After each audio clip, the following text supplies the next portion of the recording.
Hello students, आज आपके लिए बैंकिंग का संगठन के आधार पर व्यापारिक बैंकों का वर्गीकरण।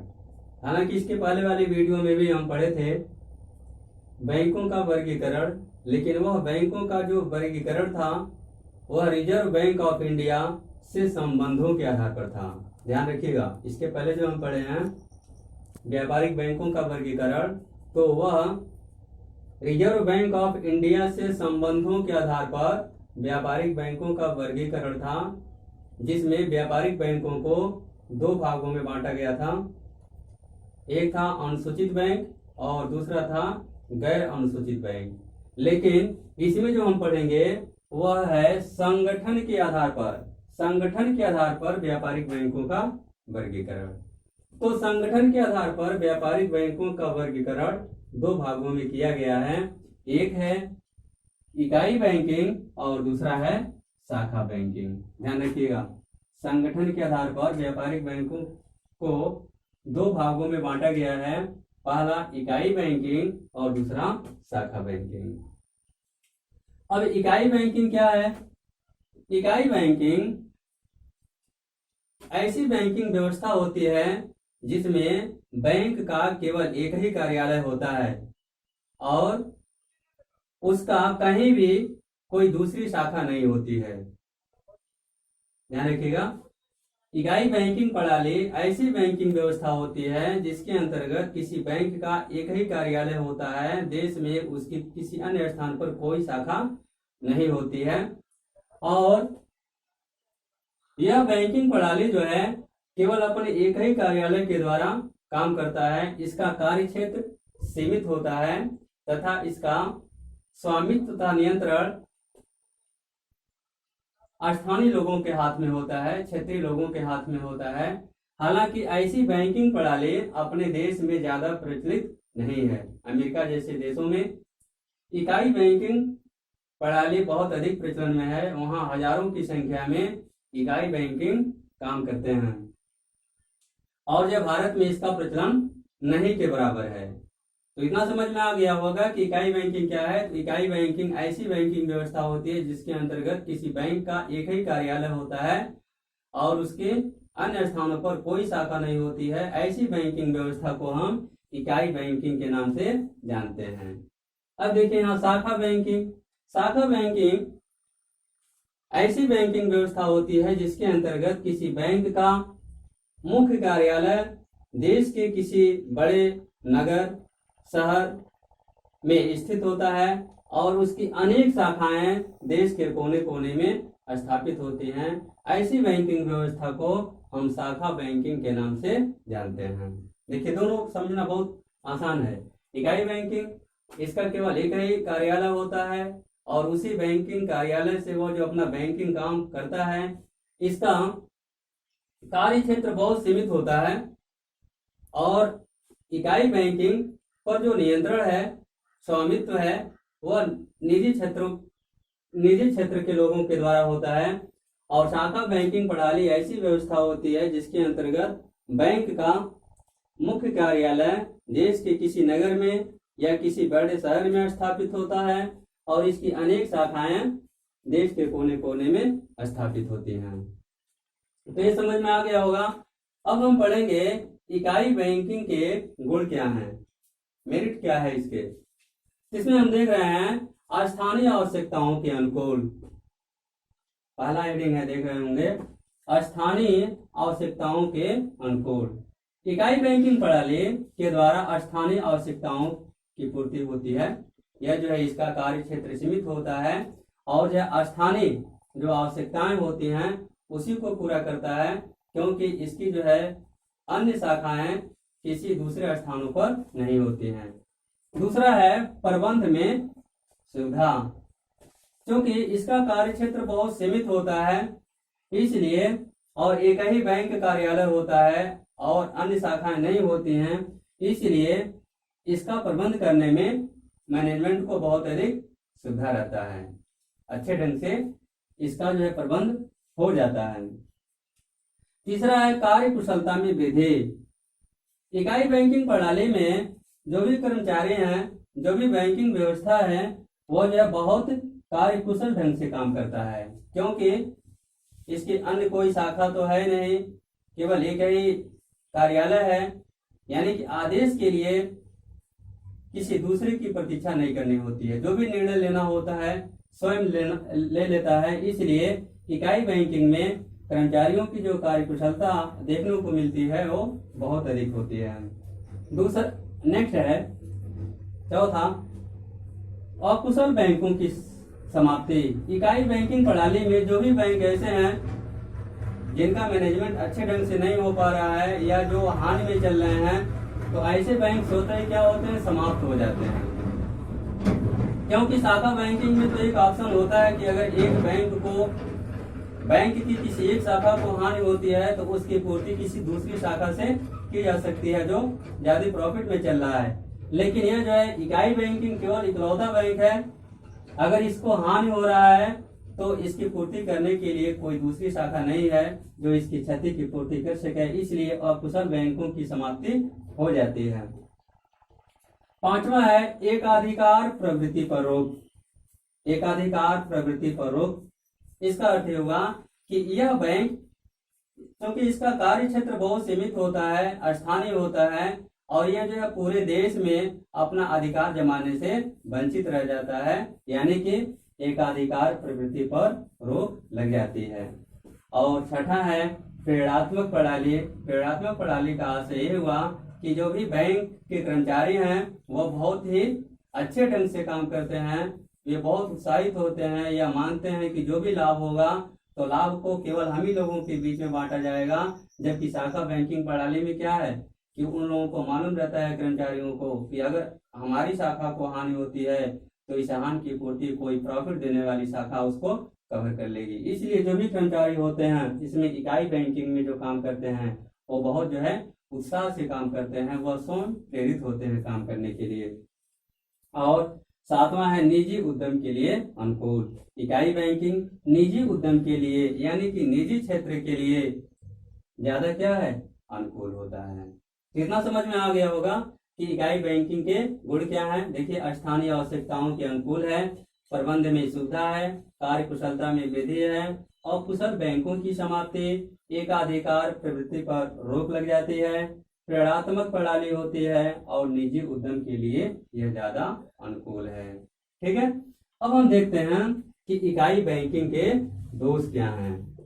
इकाई बैंकिंग के दोष क्या हैं? देखिए, पहला है ब्याज दरों में भिन्नता। जो भी इकाई बैंक हैं उनके ब्याज दरों में क्या होती है, भिन्नता होती है। जो भी इकाई बैंक हैं जो स्वयं अपना काम करते हैं, किसी दूसरे पर डिपेंड नहीं होते हैं, उनकी कोई शाखा नहीं होती है, तो ऐसे इकाई बैंकिंग में ब्याज दरों में भिन्नता देखने को मिलती है। सभी बैंकों की ब्याज दरें भिन्न भिन्न होती हैं। और दूसरा है सीमित साधन। इकाई बैंकिंग प्रणाली में बैंकों के पास जो साधन होते हैं, जो पूंजी होते हैं, वो सीमित होते हैं, क्योंकि एक अकेला बैंक कितना जो है काम करेगा, कितना पूंजी जो है अपने पास जुटाएगा। जबकि अन्य बैंक जो होते हैं यानी कि शाखा बैंकिंग प्रणाली में एक ही बैंक की बहुत सी शाखाएं होती हैं, और सभी बैंकों से भी जो जमाएं प्राप्त होती हैं वह जो है बैंकों के लिए क्या होती हैं, पूंजी बन जाते हैं, साधन बन जाते हैं। और जो है यहाँ क्या है, अकेला बैंक है, इसलिए इसके पास जो है साधन की कमी होती है, पूंजी की कमी होती है। और तीसरा है दोष, पिछड़े क्षेत्रों में बैंकों का अभाव। ये बैंक क्या करते हैं, ऐसे जगहों पर अपनी कार्यालय खोलते हैं जो आर्थिक दृष्टिकोण से क्षेत्र बहुत ही आगे हैं, उन्नत किए हुए हैं। एक पिछड़े क्षेत्रों में अपनी बैंक के कार्यालय नहीं खोलते हैं। जबकि शाखा बैंकिंग में क्या है, वे बैंक अपनी शाखा जो क्षेत्र बहुत उन्नत किए हैं वहां भी खोलते हैं और पिछड़े क्षेत्रों में भी खोलते हैं। लेकिन इकाई बैंकिंग का दोष क्या है कि यह पिछड़े क्षेत्रों में ये बैंक अपना कार्यालय नहीं खोलते हैं, ये बहुत बड़ा दोष है। और चौथा है श्रम विभाजन तथा विशिष्टीकरण का अभाव। इसमें श्रम विभाजन देखने को नहीं मिलता है। जबकि शाखा बैंकिंग प्रणाली में क्या है, ये क्या करते हैं, अपने काम को डिवाइड कर देते हैं।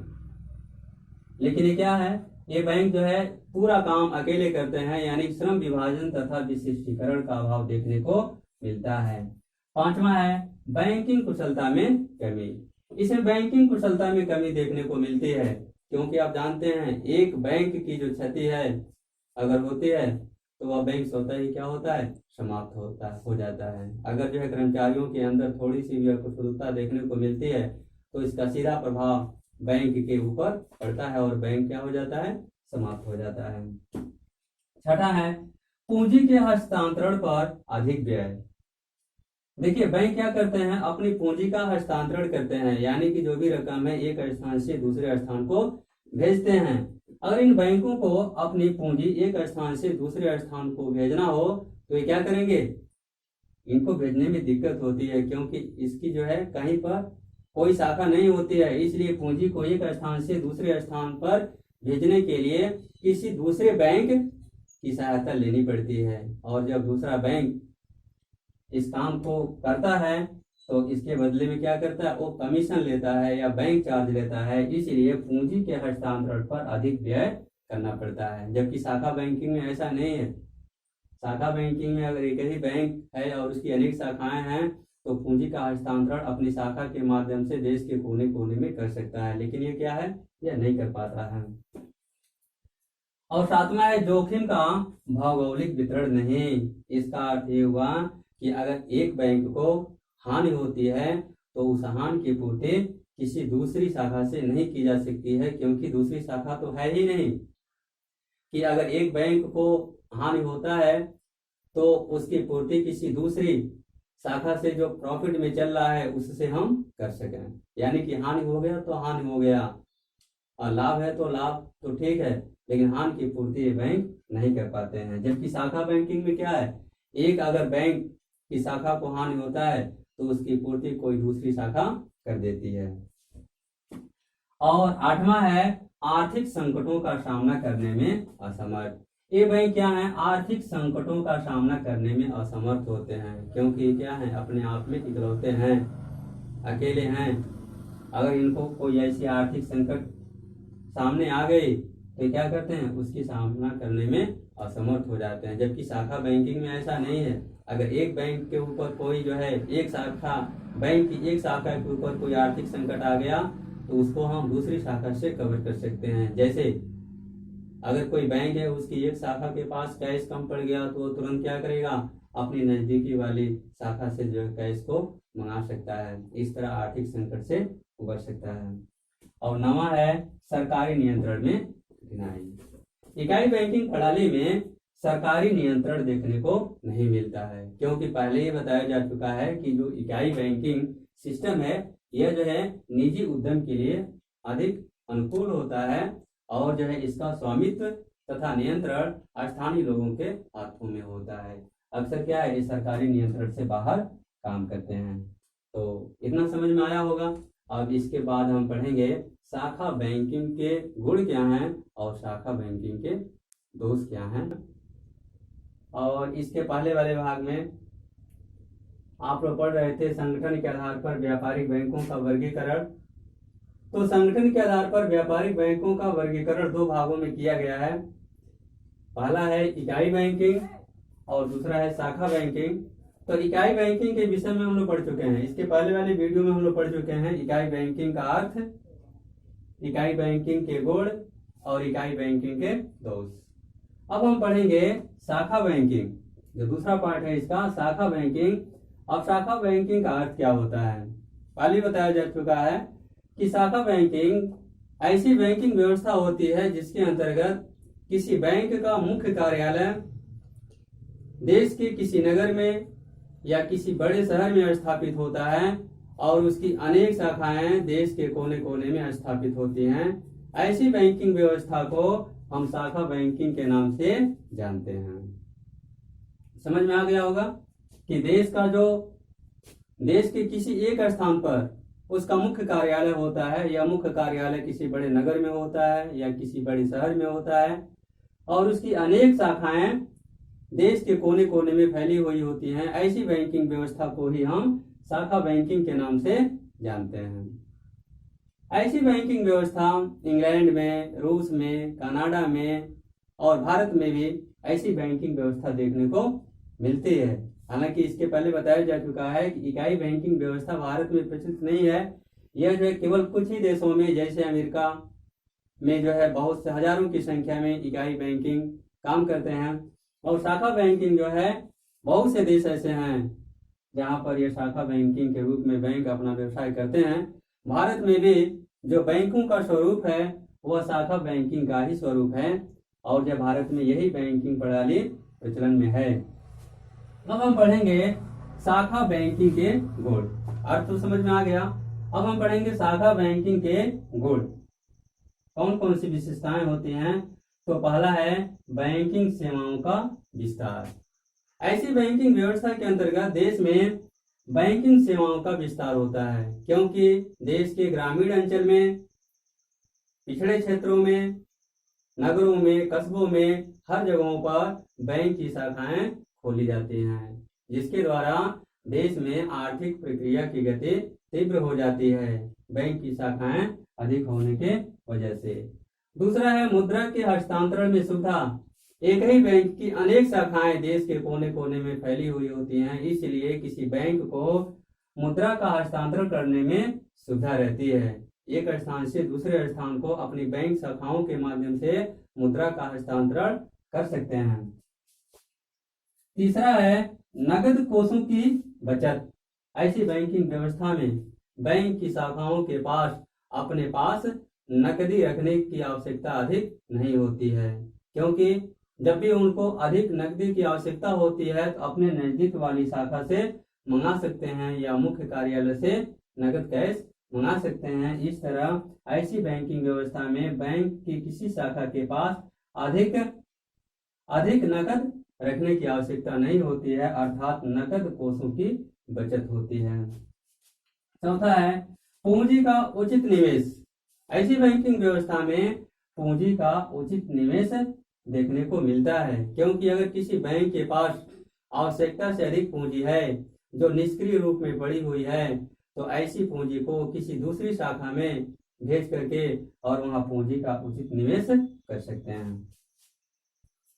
पांचवा है ब्याज दरों में समानता। ऐसी बैंकिंग व्यवस्था में बैंक की एक ही शाखा में जो ब्याज है उसकी दरों में समानता देखने को मिलती है, क्योंकि यदि किसी स्थान पर किसी बैंक की शाखा के द्वारा मुद्रा की डिमांड अधिक की जाती है, यानी कि उस क्षेत्र के लोग मुद्रा की डिमांड अधिक कर देते हैं, तो ऐसे कंडीशन में ब्याज दर बढ़ने की संभावना हो जाती है।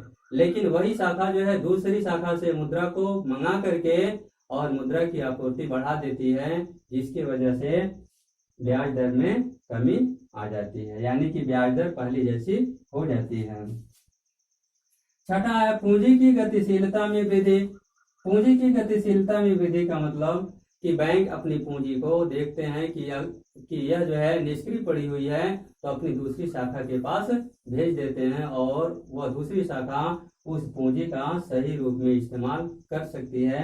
इस प्रकार पूंजी की गतिशीलता में वृद्धि हो जाती है।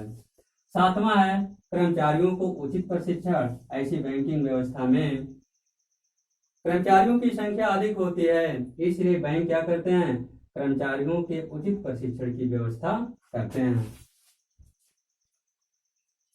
आठवां है बैंकों के असफल होने की कम संभावना। बैंकों के असफल होने की कम संभावना। ऐसी बैंकिंग व्यवस्था में अगर कोई बैंक की शाखा ऐसी है जो अधिक प्रॉफिट में नहीं चलती है, फिर भी जो है वह अस्तित्व में बनी रहती है, क्योंकि जो भी उसकी क्षति होती है तो उसको किसी दूसरी शाखा के द्वारा जो लाभ में चल रहा है उससे इसकी जो है क्षतिपूर्ति करके और बैंक के असफल होने से हम बचा सकते हैं। नौवां है आर्थिक स्थिति का सही ज्ञान। जो बैंक है, बैंक का जो मुख्य कार्यालय अपने सभी शाखाओं के बिल्कुल समीप होता है, निकट होता है, हमेशा जो है उनका सर्वेक्षण करता रहता है, ऑडिटिंग करता रहता है।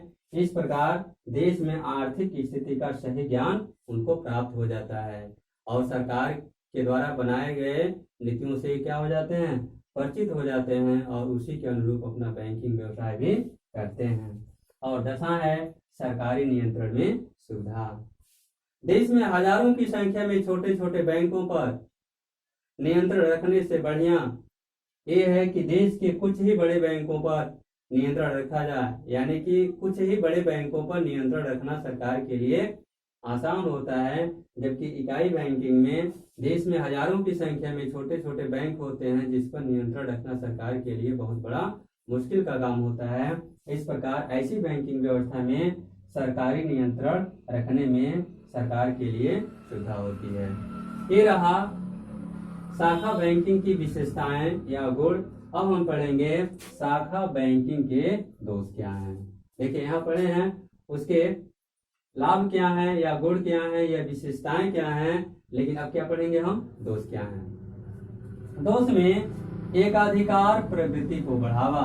ऐसी बैंकिंग व्यवस्था में देश के प्रत्येक कोने में कुछ ही बैंकों की शाखाएं फैली हुई होती हैं। इस तरह बैंकिंग व्यवसाय में एकाधिकार कुछ ही बैंक प्राप्त कर लेते हैं और छोटे छोटे बैंक जो होते हैं वो जो है क्या हो जाते हैं, अपने अधिकार से वंचित हो जाते हैं, यानी कि पूंजी देश के कुछ ही बड़े बैंकों के हाथों में रहती है। और दूसरा है अस्वस्थ प्रतियोगिता। आप लोग देखे होंगे किसी एक ही स्थान पर एक से अधिक बैंकों की शाखाएं खोल दी जाती हैं, यानी कि एक से अधिक बैंक अपनी शाखाओं को एक ही स्थान पर खोल करके आपस में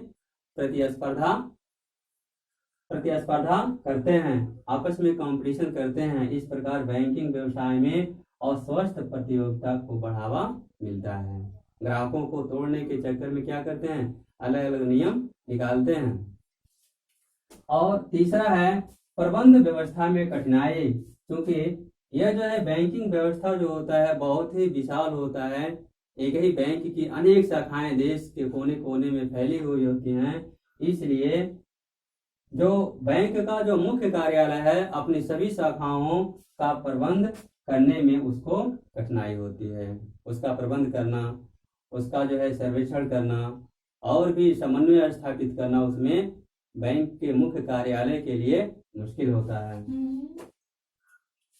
चौथा है प्रेरणा तथा लोच का अभाव। ऐसी बैंकिंग व्यवस्था में अक्सर देखा गया है कि बैंक के कर्मचारियों के अंदर जो है प्रेरणा तथा लोच का अभाव होता है, क्योंकि वो लोग मानते हैं कि अधिक जो है हम प्रॉफिट देकर क्या करेंगे, वह प्रॉफिट किसी ऐसे बैंक की शाखाओं में वितरित कर दी जाएगी जो हानि में चल रहे हैं। इसलिए बैंक के कर्मचारी जो होते हैं उनमें प्रेरणा शक्ति का अभाव देखने को मिलता है। और पांचवा है खर्चीली प्रणाली। शाखा बैंकिंग प्रणाली जो है एक खर्चीली प्रणाली है, क्योंकि मुख्य कार्यालय के लिए अपने सभी शाखाओं का प्रबंध, नियंत्रण तथा समन्वय स्थापित करने में बहुत अधिक खर्च आता है।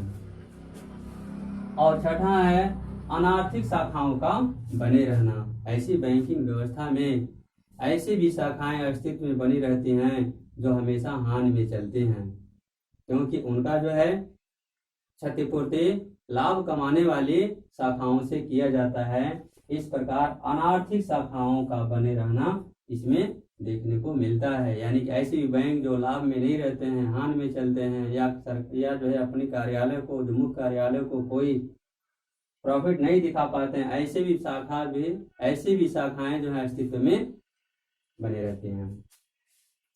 और सातवां है पिछड़े क्षेत्रों की उपेक्षा। इसमें क्या होता है, शाखा बैंकिंग प्रणाली में जो पिछड़े हुए क्षेत्र हैं वहां पर कोई बैंक अपनी शाखा खोलना नहीं चाहते हैं, अर्थात ऐसे क्षेत्रों की उपेक्षा करते हैं। और आठवां है छोटे ग्राहकों की उपेक्षा।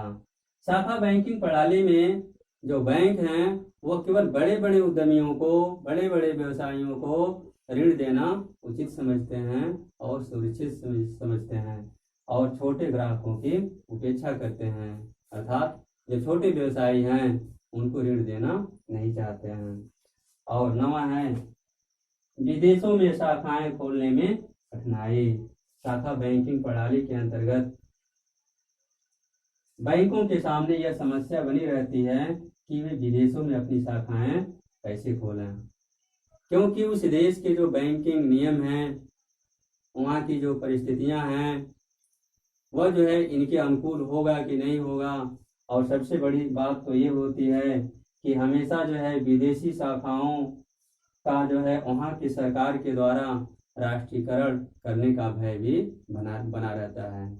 इसमें शाखा बैंकिंग प्रणाली में बैंक का जो मुख्य कार्यालय का जो प्रबंधक होता है उसके अंदर ये भय बना रहता है कि यदि हम विदेशों में शाखा खोलते हैं तो वहाँ के जो बैंकिंग व्यवसाय से संबंधित जो नियम हैं, कानून हैं, परिस्थितियां हैं, वो हमारे अनुकूल होंगी कि नहीं होंगी, वहाँ की सरकार कब हमारी शाखा का जो है राष्ट्रीयकरण कर दे, इस बात की जो है इनको चिंता बनी रहती है। यानी कि विदेशों में शाखाएं खोलने में क्या होती है, कठिनाई होती है। तो ये रहा जो है शाखा बैंकिंग के गुण दोष ये पढ़ चुके।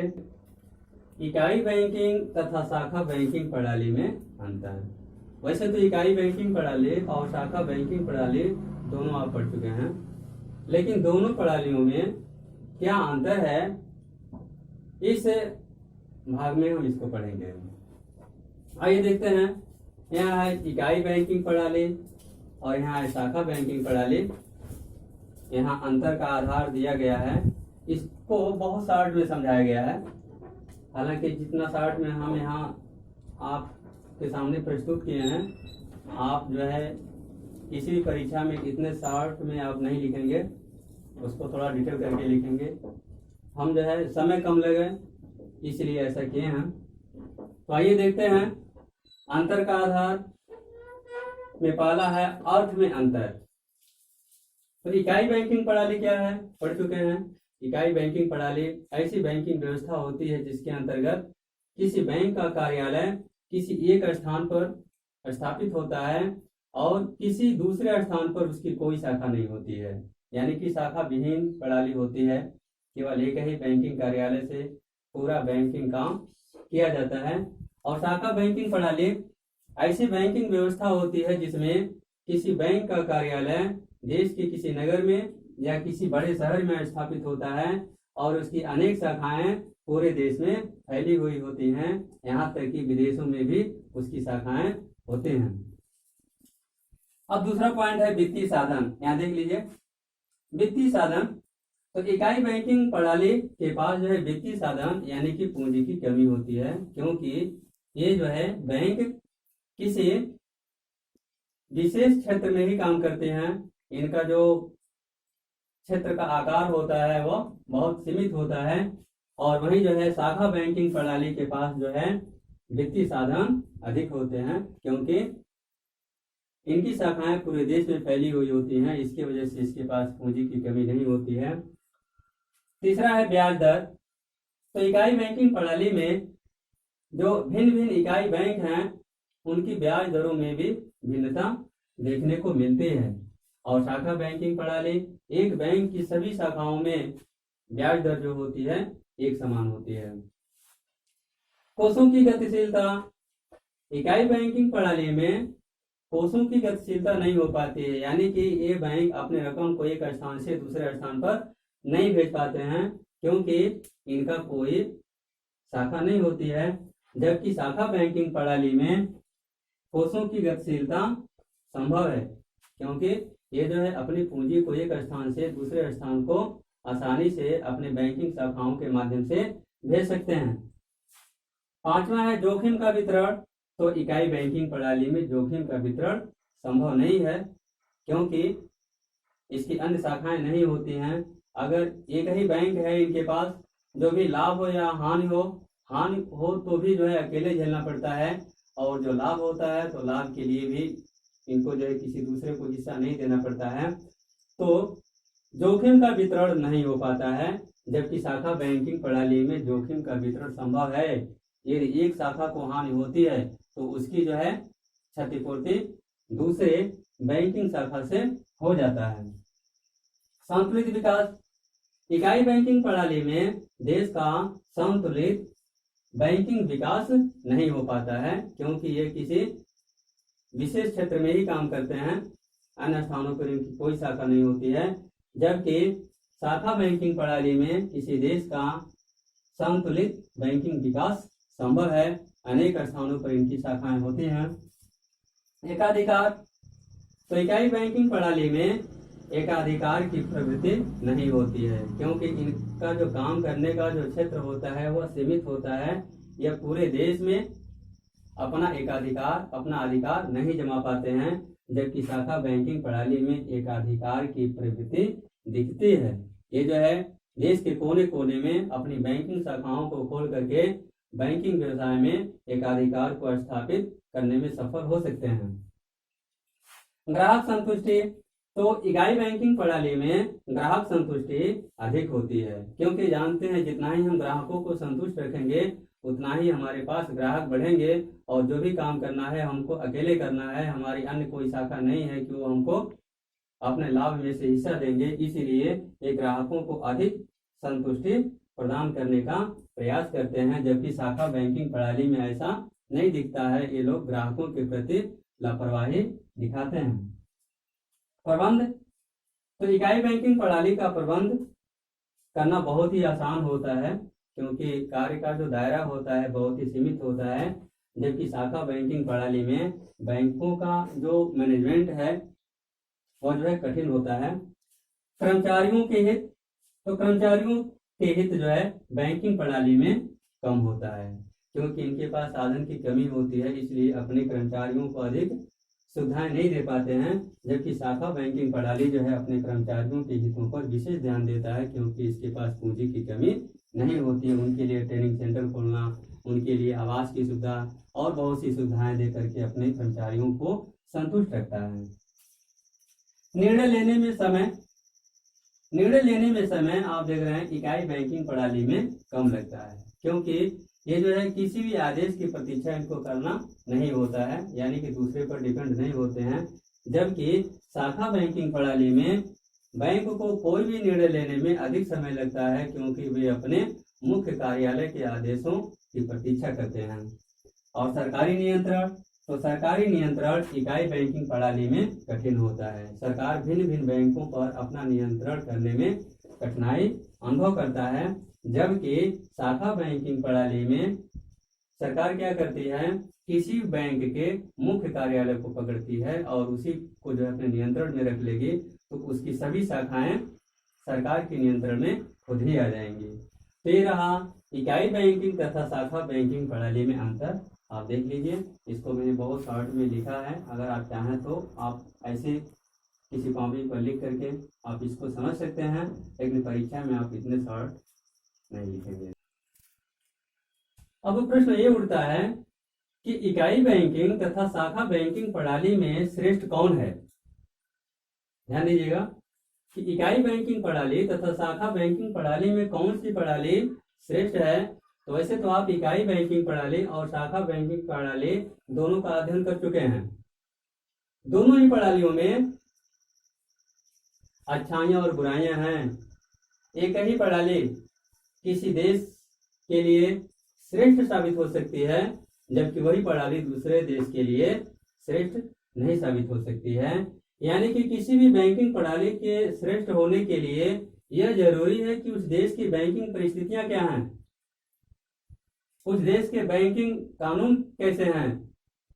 तो इसके लिए आप देखते हैं कि अमेरिका जैसे देश में जहाँ के बैंकिंग कानून ऐसे हैं, वहाँ की परिस्थितियां ऐसी हैं, वहाँ के वित्तीय साधन ऐसे हैं कि वहाँ इकाई बैंकिंग प्रणाली श्रेष्ठ है। जबकि अमेरिका को छोड़ दिया जाए, भारत हुआ और अन्य देश जैसे इंग्लैंड हुआ, रूस हुआ, कनाडा हुआ, वहाँ पर परिस्थितियां ऐसी हैं कि वहाँ जो है शाखा बैंकिंग प्रणाली श्रेष्ठ है। और विशेषकर भारत में अगर पूछा जाए कि भारत में कौन सी बैंकिंग प्रणाली श्रेष्ठ है, तो भारत जैसे देश में जहाँ लोगों की आय कम है, सभी देशों में, सभी जगहों पर, सभी क्षेत्रों में बैंकों की शाखाओं का विस्तार नहीं हो पाया है, अधिकांश क्षेत्र पिछड़े हुए हैं, ग्रामीण हैं, वहां पर जो है यानी कि भारत में शाखा बैंकिंग प्रणाली श्रेष्ठ है। अगर प्रश्न में पूछा जाए कि भारत में इकाई बैंकिंग प्रणाली और शाखा बैंकिंग प्रणाली में कौन सी प्रणाली श्रेष्ठ है, तो भारत में बैंकिंग व्यवसाय के लिए शाखा बैंकिंग प्रणाली क्या है, श्रेष्ठ है, क्योंकि यहाँ जो है लोगों की आय कम है, भारत जो है अल्प विकसित देश है, अधिकांश क्षेत्र पिछड़े हुए हैं, अधिकांश क्षेत्र में लोग जो है कृषि पर डिपेंड हैं, अधिकांश क्षेत्रों में बैंकिंग व्यवसाय का विस्तार नहीं हो पाया है, इसलिए यहाँ पर जो है शाखा बैंकिंग प्रणाली श्रेष्ठ है। बस ये रहा आपका पहला लेसन कंप्लीट हो गया, और जो है इसके बाद जो है आप दूसरे लेसन को पढ़ेंगे। Thank you.